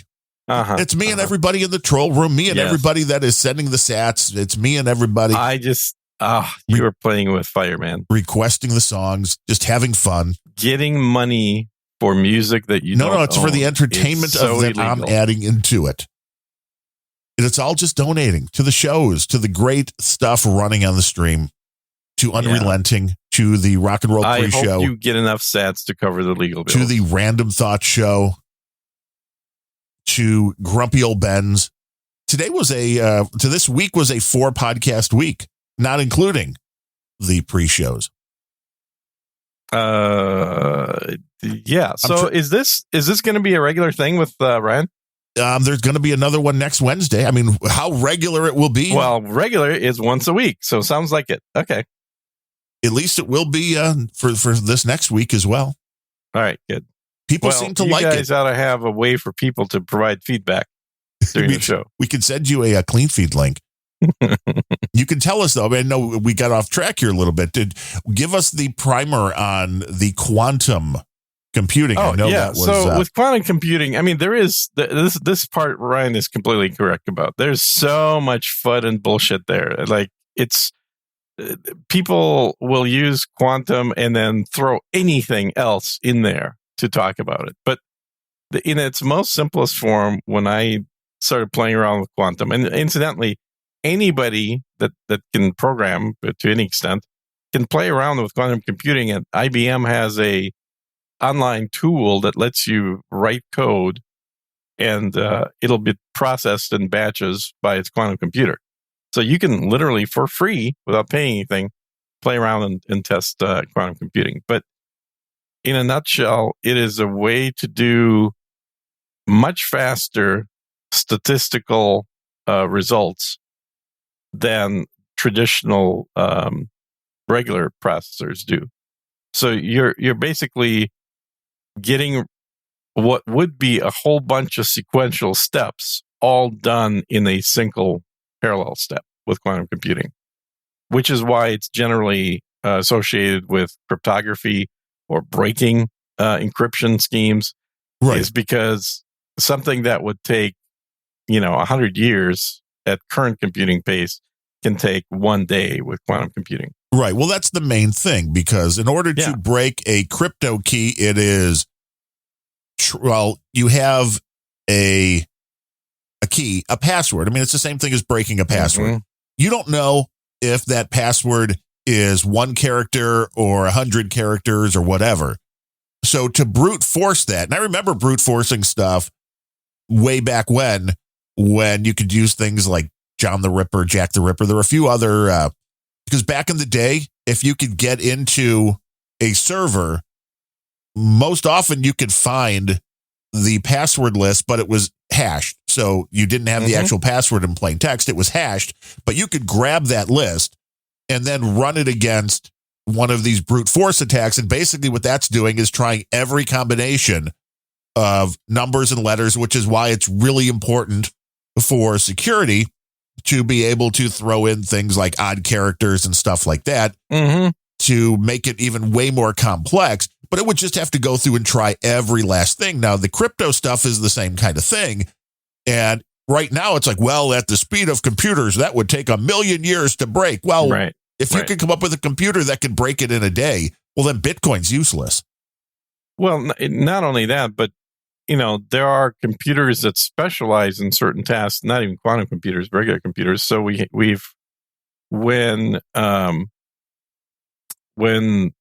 Bitcoin came out, you were just using regular CPUs to do Bitcoin mining. Right. Yeah. Which were not horribly efficient. Right. And then I don't know if it was the graphic card companies or just people started figuring that out, but somebody figured out that you could do the calculations much faster on what is manufactured to do graphical processing. So GPUs started instead of CPUs being utilized for that. And if you wanted to go really fast, if you had a Bitcoin mining operation, and let's say back like 6-7 years ago, you would actually be using a PFGU, is it programmable something? I forget the acronym for it, but it's essentially a processor that is I don't want to call it a virtual processor, but it's essentially a programmable processor that you can build on a chip that you're creating the gates for the processor by programming this thing, and then it'll execute them at hardware speed. So there are many ways to accelerate the tasks associated with doing Bitcoin mining. And that's true of cryptography and other fields as well. So it's a question of finding the right tool for the job. Shocker, right? But that's the way that you increase speed, not just same. You don't want to hit the nail with a regular hammer faster, which is what a normal CPU does when you increase the speed of the CPU. You want to change your tool from a hammer to a pneumatic hammer, which then doesn't have to go very fast, but has much faster ability to nail. Right. Way more efficient. Yeah. For that particular. But you try using a pneumatic hammer to pull out a nail. That's not going to work nearly as well as a hammer. You got to have the right tool for the job. That's what it comes down to, right? And with the crypto, I mean, that's why it's kind of an interesting thing to watch now with the people that were doing it at home, which I mined Ethereum for a few months until I was like, it's not really worth it because I think it was pulling in like 40 or 50 bucks maybe after the electric was paid for, which isn't bad. I mean, I guess it's free money, but yeah, I never got that good. Mine was, when I tried it, it was at a point in time where my electrical cost was higher. Well, our electric is fairly cheap. I'll have to see if this has gone up thanks to Uncle Joe. But at the time, with the electric cost, and Ethereum was in the 2,800 range, which I think it's down to like 1,200 again. Yeah. See, that drop makes it a lot harder to pull a profit. Mm-hmm. And Ethereum's also a lot of people, I guess, are pissed off because Ethereum is in the process of converting over, which I have no idea how this works because my brain just can't comprehend. But they're taking Ethereum and they're converting it to a proof of stake rather than So it'll be a lot less electricity, but mining is going to be gone. Yeah. And there's I've heard people arguing against proof of stake. I mean, I get the concept, kind of, but it does make the mining no more. Yeah. And people all want free money. So, yeah, if you want to read about quantum computing, ignore anything that is a publication. Ignore anything that says quantum. And go directly to IBM, or there's a number of other number of other quantum computing companies out there. Go to their websites where they're much better at explaining how the quantum computers are utilized, because everything written by journalists is just fluff. And how much of this is reality that's already being tested, and how much of this is still theoretical? The issue in quantum computing is just the size of the qubits, number of qubits that they can process. So they are, as they grow the size, they'll be able to process a lot more data at the same time, which will make these things more useful. But it's effectively, I guess this is the other way to explain it, is it's kind of like a parallel computer that processes a bunch of stuff at the same time. But not everything can be, in fact, processed at the same time. So it's only useful for certain problems, ones where this type of sort of statistical solutions can be done. And quantum computing still takes... And if you want to know more, just go ask Comic Strip Blogger. Well, he had a nice little graphic that he made for it that I included in the show notes for Grumpy Old Ben's.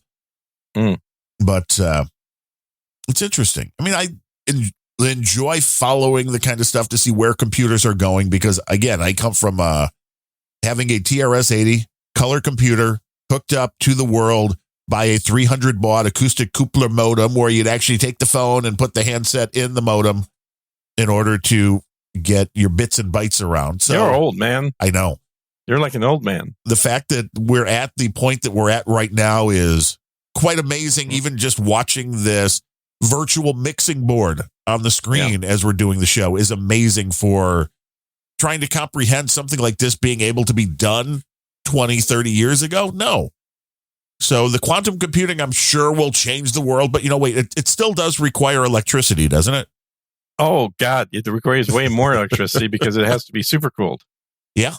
In fact, I was working on a project with a space company that involved putting a quantum computer in space. And one of the benefits of that was the ultimate cooling. Yeah. Well, space doesn't cool the way you think it cools because you can't just stick something cold in space. Or something hot in space and wait for it to cool off. You actually have to have radiators. Well, yeah, because the lack of an atmosphere doesn't dissipate. It's a great insulator. The lack of an atmosphere is an awesome insulation. So you actually have to have a means of translating that heat into infrared radiation that's then broadcasts out. Can then we heat the Earth after the sun blows up with quantum computers? I don't think we have to worry about the sun blowing up anytime soon. That's going to happen. We have a greater chance of having all life destroyed by a rogue asteroid than we do of the sun blowing up. What about nuclear weapons? Nuclear. So sun is going to be what, 2.5 billion years before it goes supernova, so it's going to be a long ways off. Hey, I'm not looking forward to it, let me tell you. I'd give it about 6 months. Nice.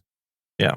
So enjoy yourself while you can. Ignore all of the things going on in the economy. Just spend, rack up some debt. I'm totally on board with that. All kidding aside, I think right now people ought to be draining their reserves because they're trying to take it from you. That's the point, right? There's not going to be a need for that soon. Okay. Look, you will own nothing and you will be happy to be alive. But the people that still will be able to have something will be the ones in control, won't they? Will they not be the ones with the currency? The ones living in the bunkers? Yeah. Yeah, kind of. Yeah. Totally. Interesting. Yeah. in the bunker, and then Musk is building a bunker for himself on Mars. He wants to get the hell out of here, man. He's leaving. He's not sticking around. He knows what's up. I don't know. I'll be going down to Boca Chica for the test flight. Really? Yeah. Going down. Is it going to hang out with Elon? Well, I'm not going to be on the rocket. People were putting some money together to try to make that happen. People would pay to have me go on the rocket. Fuck, CSB would probably pay for the whole trip. Be like, yes. And you can broadcast while you're going up, and then you might not come back down. That could be your final broadcast. It's definitely going to come back down. It's just not going to land. That's all. Oh, so you'll be flying. Yeah, the plan for it is to crash in the water. Ooh, yeah. That's the part of the flight that's less fun. Just off the coast of Hawaii. Really? Mm-hmm. Aren't they not worried that they might hit Hawaii? Well, no, it's got to be close enough that they can tow it to Hawaii. Oh, I gotcha. So it's just a splash landing and then a recovery. Yeah. It was going to be California, but nobody really wants to be in California. That could be why he bought the new headset. See, Brooklyn, for the flight. For the flight. Yeah. Exactly. This is I'm just configuring it right now. Major Gene to ground control. Are you reading the ground control? I always thought that song said Major Tongue, not Major Tom. Well, because he has horrible diction. And so I was like, Major Tongue? What? This is very 70s. This is some kind of psychedelic stuff. Could be Major Tongue to ground control. Mm-hmm. Hey, the women like the men. I'm like, this is a song about cunnilingus, isn't it? Yeah. Gene Simmons' theme song. Mm-hmm. Major Tongue. Yeah, exactly. Exactly. To ground control. Major Tongue. I like it. We are a value for value podcast. I know you hate the donation segments, but I don't hate the donation segments. I just think they're a waste of time.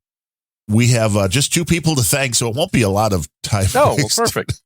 Perfect. And to be fair, I need to double check. Although he did come in with a nice big boost as well for Unrelenting, or was it? No, I think it was for Grumpy Old Ben's. Sir Sean of the Allegheny Valley, who's been coming in. He started his monthly after we started doing the show, but it's still coming in under Grumpy Old Ben's. So that's getting confusing now that if Grumpy Old Ben's is once again a thing. Back.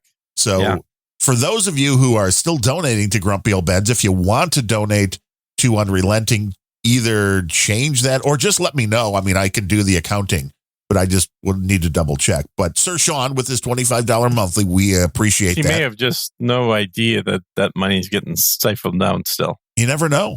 You never know, but it comes He may not be a listener anymore. Via PayPal. No, he listens. He hangs out in the troll room, not during this show as much as during the pre-show. But and also your buddy, Sir Joshua, who we know you were going to be hanging out with, comes in with $25.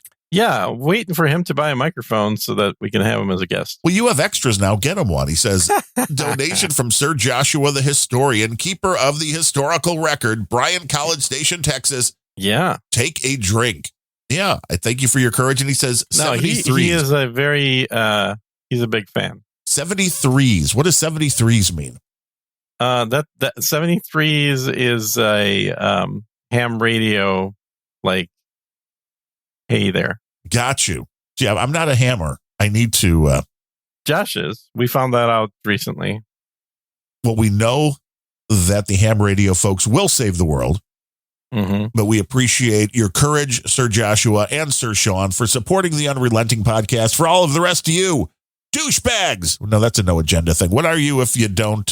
You're an oligarch if you get to the $1,000 level or whatever that was. What are you if you don't? Was it? Yeah, I guess it was. It was in rubles, but equivalent to $1,000. Correct.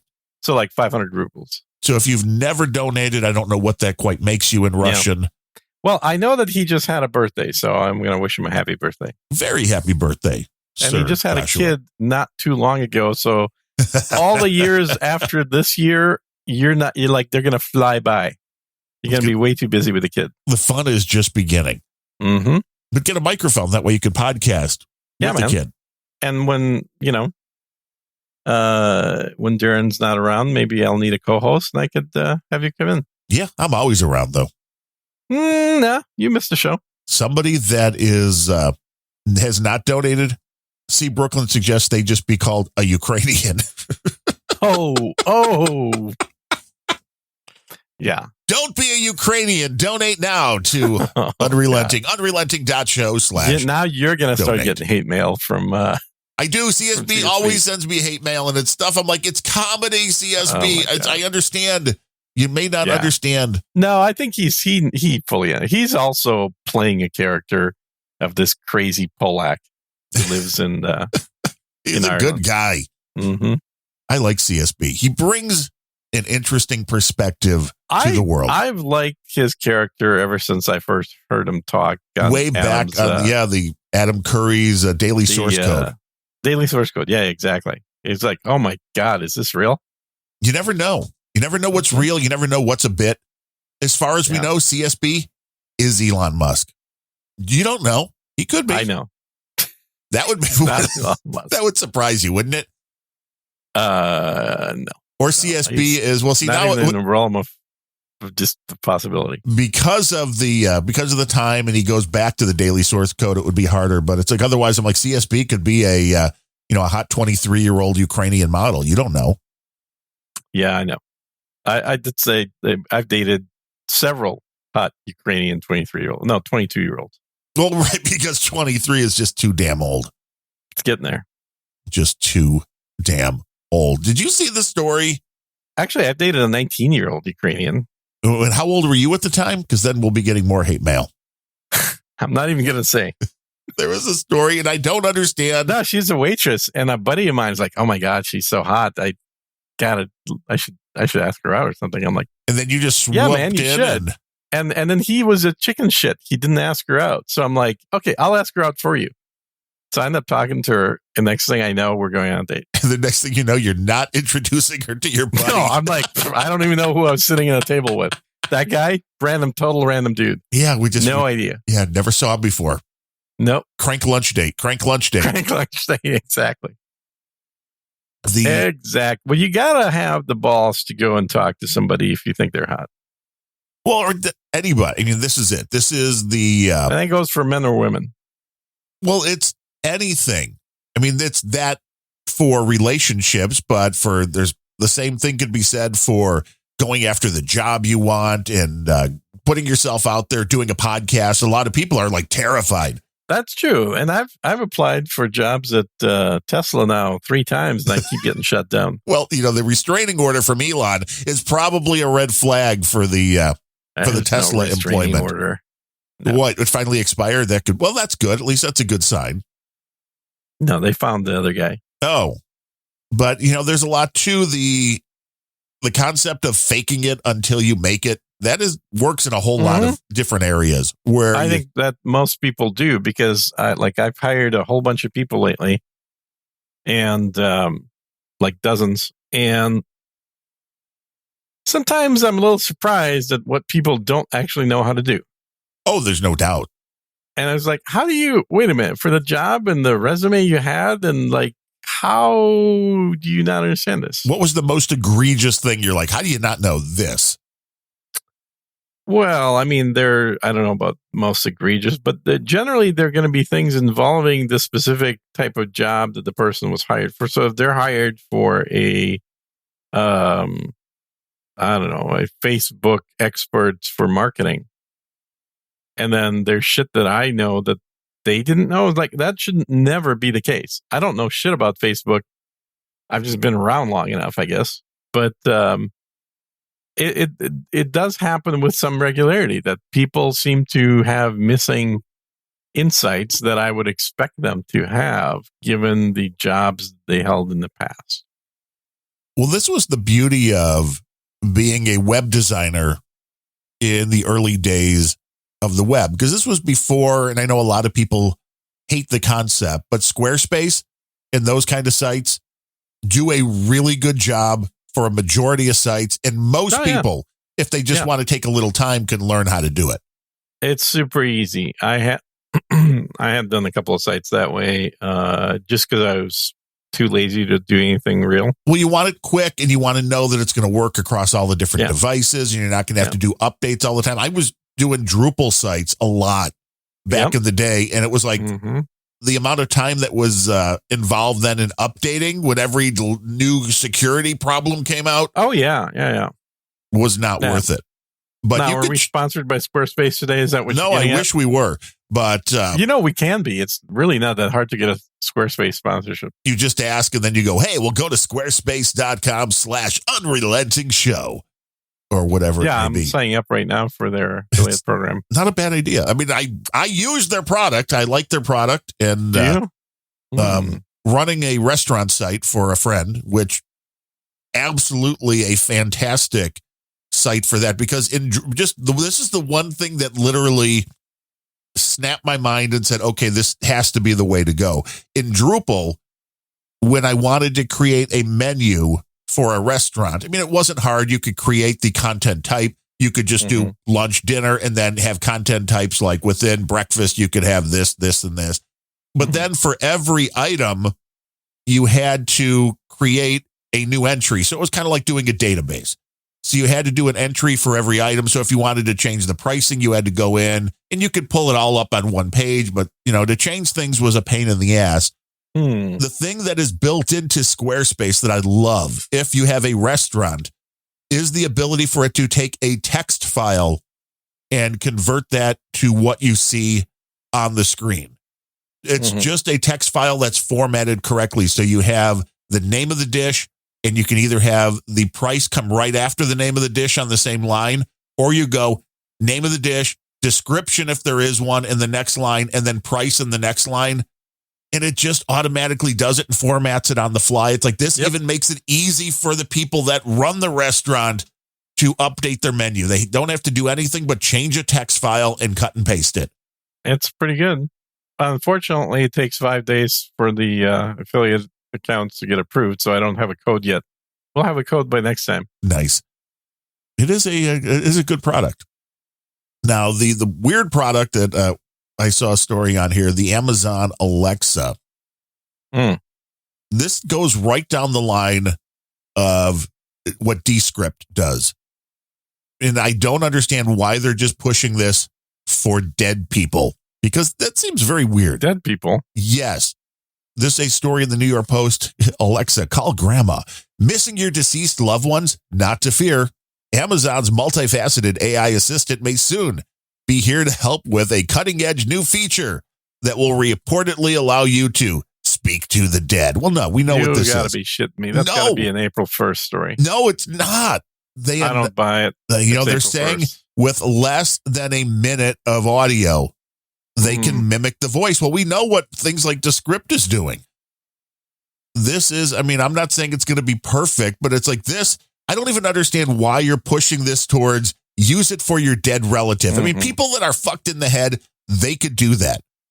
But why wouldn't you? Maybe I want Taylor Swift to be the voice of my little AI machine. Just take a little audio of anybody. Well, you have to start paying Taylor Swift, not pirating all her music like you do now. She can come over anytime and record some messages for me. I will open the door and be like, come on in. But why would you push this for the dead person angle? Why wouldn't you push this for you could have your Amazon Alexa sound like anybody, whether it's a family member, friend, favorite podcaster. Maybe you want to hear Adam Curry's voice coming out of that little box all the time. Why would you push this for? You can hear dead people on your Amazon device. That's just weird. Yeah. That is creepy. That is one of those things that should have never become a product. How did somebody not say this is too creepy? The dead part? Yeah, I don't know. Well, you could do it with any voice. I like the ability to change the voice to something you find more pleasing. I would just never push this as Donald Trump. See? And I know he can. Oh, wait a minute. So you're saying that we can go back to the old daily source code episodes? Yes. And input CSB's voice you could into Alexa. If you have that audio. And have the Alexa yell at you. No Agenda Millennial is asking for a Larry Blydner version. See, now that people, the ladies especially, will be like, oh, I want to hear Larry. I like to hear that buttery, low voice that Larry's got going on. Yeah. You want to sing that song too while you're at it? Which one? Salty Black Balls? No, I don't know. I know the song from South Park, but the That's what's his name? You can only sing it if you have that low voice. You got to get down low. It's from the like chef Barry, from South Park. No, that wasn't Barry Manilow kind of thing. No, it's not Barry Manilow. Who was the guy that did the chef on South Park? Was obviously it's not Barry Manilow. No, it's not Barry Manilow. He's white and he's gay, and this guy was neither white nor gay. Doesn't he sing the songs that make the world sing or something? But see, he didn't write that song. That was my buddy Bruce Johnston from the Beach Boys. Right, but he sang it though. He did. Yeah. So, Barry. What's the other Barry? The Blackberry. The Blackberry. What's the Blackberry? I'm thinking. Oh my God. Barry White. Barry White. Right, but that wasn't the. Let's see. I'm very disappointed in the troll room today. The Blackberry or the Barry White? The fact that they are not giving me who's the guy? The one? Yeah. Dude? Yeah. Right. Isaac Hayes. Right. Ned. Oh, yeah. Thank you. Because he's, he didn't like their treatment of Scientology, I believe. I can see that. That's why he quit. But he's got the voice. I love that real down low. Now, what was he? Down. Was he like a bodyguard or what was he? Was he a bodyguard? The Isaac Hayes, I think singer. Is he really? Yeah, he was the one that did Shaft. I never heard him. You never heard the theme from Shaft? No, I heard the theme from Shaft. I've never heard of this guy. Oh, wow. Come on, man. Yeah, it's infrasonic. For you, I guess. You can't hear the Isaac Hayes, man. Hayes became a bitch, says Ned. 100% why he quit. And I think weird things happen in the world, but maybe you want Isaac Hayes to be the voice of your Amazon device. I mean, I get the idea. This is a great feature, and Amazon could probably make a ton of money just switching on the ability for you to enter some audio clips to change the voice of the device, because I think a lot of people would pay for that. Yeah. But if they're just going to start offering it for free, it's very weird to me that they're pushing it towards, hey, you got some audio from a dead relative? Put it here. Well, here, I can tell you why. It's because dead relatives can't sue you. Oh, that's true. Only you have to click a little box that says the person whose audio I'm providing is dead. Yeah, exactly. And cannot sue Amazon. And you really have to read the terms of service here too, because I'm wondering, once you teach this to use a voice, can Amazon just grab it and like, hey, well, that sounds really good. Yeah. We're going to use that voice. Probably. It's weird. If you work for Amazon, I don't know how well it's going to work just from a couple of minutes. I think it'll take a lot more than that. Oh, I would agree. I think it takes more, although I know this technology is moving further and further in that direction. It's going to take less and less data for it to be able to grab a facsimile of what's going on. I know that for Descript, the program I was using before, that had me read 2 pages of text. And now it's getting less. Amdush's Boost CSB looking like a better co-host. For Gene, I would agree. I would pay to listen to Gene and CSB. I've invited him multiple times. That would be a fantastic conversation. Nope, he refuses to use his actual voice, and that's the whole point in having him on, is his actual voice. Yeah. Not a cock voice. You got to have your real voice, CSB. We want to hear you. We can add some reverb. Nobody will know it's you. Reverb. We can raise. Look, you can wear a face hiding mechanism. Right. Just disguise your own voice. Anyway. I mean, if you talk in a different voice, nobody's going to know it's you. That's the beauty of it. Exactly. I mean, just do a put on. Like, do an English accent, then nobody will know it's you, eh? Right? I mean, that's it. Where's that clip? That's so bad. I know. But see, that it's harder to know it's you if the accent's got to be bad for it to be good, I think. I think. Anyway, I don't know. But that's, that's pretty much it. We want CSB. We want him on the show, but he won't release his voice. No. And I don't know if you told him. I've told him. It's like, Would love to have you on as a guest, but dude, you gotta actually use a human, not a computer generated voice. Got to be real. Yeah. Tell us about quantum computing. Tell us about Evil Vlad. Tell us about Evil Vlad. What's going on in the world of AI. Mm-hmm. Because that is, I mean, we laugh, but the people in control of the artificial intelligence, they're going to be the ones ruling the world, man. Who needs Nobody a new has Taylor control Swift? over artificial intelligence except for artificial intelligence. There's just going to be a new AI Taylor Swift, and she'll live forever. It'll be great. Oh my God. Yes. Let's create some flat-assed AI out there. Didn't you see somebody sent a picture that disproved that was that a theory? Good fake. That was a very good fake. I like the way that they completely rounded her ass as though there was something there. There is something there. Not much. I mean, she's not in the gene age range anymore either. She will be an old hag.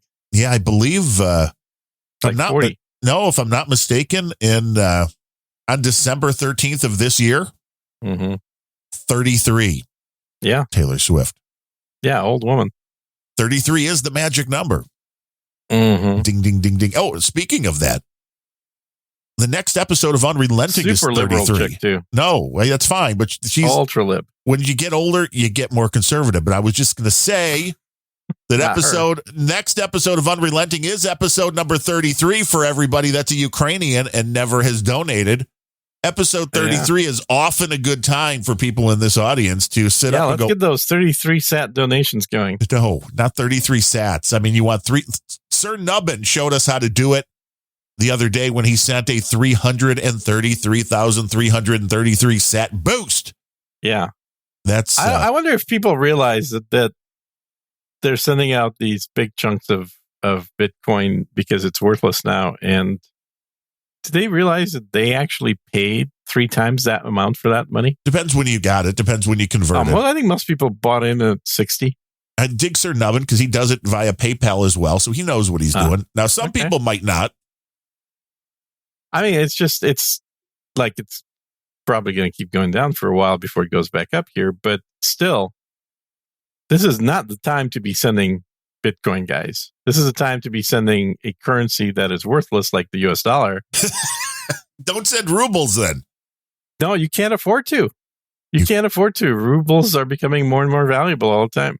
I don't know if you've heard of the other news coming out of the big financial meeting they have here in St. Petersburg is you've got the new BRICS currency is coming out, which is it a Lego currency? Yes. Do you know what BRICS are? No. BRICS are the 5 countries that have a alliance together. So not Legos. Not Legos. No, it's Brazil, India, China, South Africa, and Russia. Hence BRICS. Except you didn't spell it. You didn't give the names in the right order. It's an acronym. Right. BRICS is an acronym. And they're releasing the new universal currency to allow countries to get off the US dollar. Well, that is going to hurt. But if you want to be, just to let you know, in SAT language, if you want to become an instant oligarch today, 4.8 million sats. So 4,800,000 sats will get you to oligarch status, a boost right now. Mm-hmm. Just saying. I'm waiting. What are you waiting for exactly? Waiting for the 4.8 million sat boost to come through. Mm-hmm. Maybe episode number 33. It is the magic number. Well, maybe. But either way, BRICS, because the U.S. likes to talk about Russia's isolated from the rest of the world, but the BRICS alliance represents 14 time zones. Represents roughly half of the world's oil supply. Will you run down those countries again? Yeah. So just they're in order: Brazil, Russia, India, China, and South Africa. That's huge. I mean, In Brazil, terms of population, Brazil it represents and China. 40% of the world population. Yeah, so what this is really breaking down to is like all the bullshit in the United States, which is all kind of split 50-50. This is what the world's going to do, and this is going to be horrible. For us. Yeah. Well, As for Americans. everybody, but especially for us. As U.S. Americans, this is bad for us. This is if half the world goes, yeah, fuck the U.S. dollar, not good. Yep. Not good. So get rid of your U.S. dollars and hoard, as Gene did, hoard those rubles. Yeah. Well, yeah, you can't really make money out of them anymore, not much, but you could certainly hold them. Well, then you'll have something to spend when that's you the move. thing. In the U.S., you can't buy them. It's illegal. There's no means to buy them anymore. Because, horrible can't even get you know, Nikes in Russia. Can't get Nikes in Russia, can't get rubles in the U.S. Damn. That doesn't sound like America. That doesn't sound like freedom, Gene. This sounds like the lack of freedom. It does kind of sound a little bit like that. Did you see Biden's note card? No. Oh, my God. This leaked that he accidentally turned the note card around and was holding this. Yeah. So the people taking pictures could then read it. And it was like, you enter the room. You take your seat. You and your were both capitalized. These people come in. You do this. It was just like, oh, my God. This is very scary that Biden barely has the comprehension skills at this point as a stump. Really. That's pretty bad, man. Yes. I mean, that's worse than just bullet points for him to talk about. Yes. And that I could almost understand, but you take your seat where you and your were capitalized on the note card to the president for what he's supposed to do. It's like, was he supposed to take somebody else's seat? I mean, what is, I don't know what's going on. And it really worries me that Joe is so far gone down the line that, dementia, Alzheimer's, whatever it may be, that this is the level that they have to deal with him in the background. And because of the fact that he chose his vice president, not upon qualifications, but only on the fact that she was a woman with the right colored skin. Woman. Yeah. Who's not really, well, I guess she is black, but she's certainly not what the American blacks consider black. So if Biden goes, you get President Kamala, which is no good, no bueno.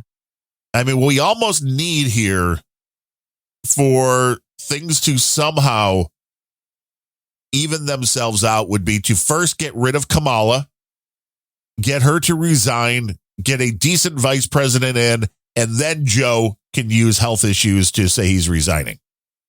But I don't see that happening. So good luck with that. So what you're saying is Kamala Harris will be inaugurated? I'm thinking that at some point we're going to see President Kamala, and it will probably be after the next election because let's be honest, if things go the way it looks like it may, and I know you don't buy it yet, that you're going to see a pretty decent and substantial Republican taking of the House and Senate. If, let's just say, if it does happen that the Republicans take the House and Senate, I see Biden just pulling the ripcord because what can he do for 2 years? Right. He might as well leave her with a lame presidency. Right. Because you're not going to be able to do anything, so he may as well go enjoy his last year or two and leave her in charge. I mean, he is declining. I mean, there are 82-year-olds that you see that you're like, wow, like Richard Petty. Saw him when he was at the race last weekend as the Grand Marshal. I mean, granted, he just said, driver, start your engines and did a little interview, but that dude's 84 and he could run laps around Joe Biden. Yeah, Tom Petty died way too young. Richard Petty. But Tom Petty also died way too young. Yeah. If I would have saw Tom Petty this weekend at a race, it would have been it would have been a great race. Pretty cool. Yeah. I'd have been doing some drugs right along with you. Excuse me, you got anything else? What else do you want? I mean, I don't know. I never know with your timing because you're technically a working man. I am. Absolutely. You're working right now as we speak. I have to work because some of us, we don't get government handouts. I don't get any, but I wish I should. I mean, I wasn't referring to you, but okay. I wish I was getting some government handouts. Yeah. How about them Joe Biden government handouts? How about at least a free phone? How about a free Biden phone? I mean, come on, there should be handouts for people providing entertainment. There should be a podcaster's bill that just, if you do a podcast, you get $10,000 a year. And if you do 5 podcasts, well, then you get $50,000 a year. Boom. That's who exactly would pay for that? You. We can't even get that many sats. Let me just say, who would pay for that? Anybody with a real job that the government would take money from and give it to podcasters. Well, you just wait till Biden does an executive order to forgive all college debt. He wants to, and that is such bullshit. He will totally do that. And you know that's going to be, that'll put the final nail in the collapse of the economy, because the banks will have to write that off, which means that there'll be a lot of financial institutions going out of business. Well, who this really pisses off are the students that actually paid their own damn bills back. Like me. Yeah. Back in the day, I had to pay off $1,000. And where's the retroactivity? I mean, okay, you could say you can't go back 10, 20, 30 years. But what about the kids that just paid off their loans like this year? And you're like, all of a sudden, oh, no, we're going to forgive them all. Here's the smart ass answer to that. There aren't any. No. Because right now, 48%, as of something I saw in the video recently, of college debt is in default. So they're not paying already. They're not paying at all. Like 48%, almost half of college debt is not being paid at all. Because we don't teach responsibility anymore. If you commit a crime, you get away with it. If you're caught, we don't prosecute because, you're scared. Says the guy that's doing an illegal radio show. Yes. Right now, we are broadcasting live across the world. Yeah. This is a legal radio show. I'm talking about the other one you do. I mean, people can get hit in the head with a brick and they don't prosecute it. Why would anybody care about what I'm doing? I'm just having fun. Well, are you a black lesbian? I identify as one. There's your answer right there. I identify as one right there. That's enough. Because you're a cis male, you identifying as anything other than that is called cultural appropriation. Oh, geez. We don't want to do that. When a different white man identifies as a female lesbian, that's called trans. It gets very confusing. Yeah. I've said this for a while. It's like, how is trans not cultural appropriation? It is. It has to be. Yeah. They don't allow it over in the motherland, do they? No, God, no. You have a 12% income tax, though. You are listening to the Soviet Report. Comrade Gene. You're enjoying that music way too much. It's a good bed to put under, I think. It is. I think you just have playing the whole show. It gives you the right, It gives you the right vibe. People just don't even realize it's there. Now that we're not on YouTube and we can't get canceled, I guess you might as well play it. And I think it's a public domain thing as well. I mean, I don't think this is like. Did the U.S. make everything Russian public domain now? Is that? I'm surprised that hasn't happened. You're right about that. It's like, if it's Russian, it's free. You have no rights. Yes. It's the way it works.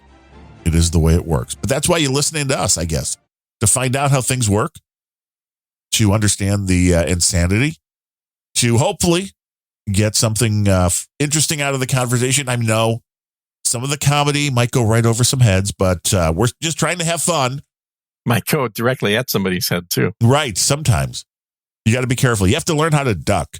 This is a comedy show. I don't know if people realize that. If they don't, then do you really want to tell them if they don't? Will we get more sets or less sets if people realize this is a comedy show? I don't know. I mean, we talk about stuff, but there's a lot if you want to listen to a non-comedy version of me talking, go to Sir Gene Speaks. There's a lot of satire here. If you want to listen to Darren not talk, listen to his pre-show. There's a lot of snarkiness. There is a lot of sarcasm.